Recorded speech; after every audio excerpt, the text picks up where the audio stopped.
அம்பானியா இருக்கு, அது பேர் சொல்ல விரும்பல. அந்த செய்திகள் சொல்றது தான் நாம் உண்மையான நம்பிட்டு இருக்கோம். நாட்டை கெடுக்குது, குட்டிச்சோராகுது, ஒன்றும் பண்ண முடியல.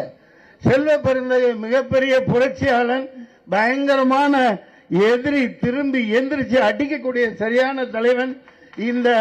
இந்த நெருப்பை பத்திக்கணும். இந்த மோடி ஆட்சிய, இந்த அமித்ஷா ஆட்சிய, ஏப்பா உலகார எல்லாம் பெரிய பெரிய பதவியில் உட்கார்ந்துருக்காங்க, ராகுல் காந்தி ஏப்பா உட்காரக்கூடாது?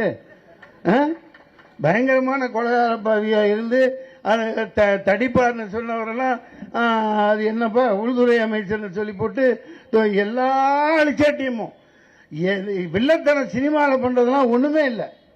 இப்ப இந்த படத்தை வச்சும் பண்ணிட்டு இருக்கிறதெல்லாம் அரசியலுக்குள்ள ஒரே கல்லில் 5 மாங்காய் அடிச்சுட்டு இருக்காங்க. அந்த மாதிரி எல்லாம் போய்கிட்டு இருக்குது.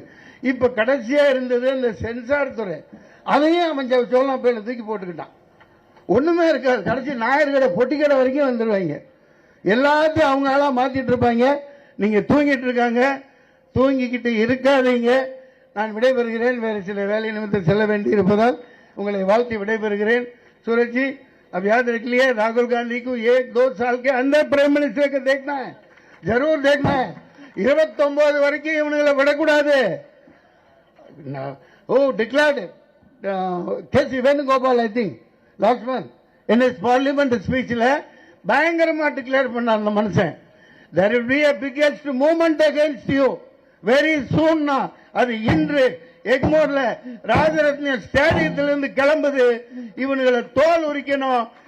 மகாத்மா காந்தியை தொடர்றதுக்கு என்னைக்குமே நினைக்க கூடாது. இவனுங்களை தீகார் ஜெயில பாதி போடணும், பத்தாட்டி பாளையங்கோட்டையை கொண்டு வரணும், வேலூர் ஜெயிலுக்கு கொண்டு வரணும். ஏன்னா 12 வருஷம் ஜெயில இருந்தவர் ஜவஹர்லால் நேரு. மோடி ஏதாவது ஜெயிலுக்கு போயிருக்காரா? அவரு டீயே ஆத்தினது இல்ல. டீ ஆத்தினா சொல்லிக்கிட்டாரு, அங்க போய் பார்த்தா ஸ்டேஷனே இல்லையா.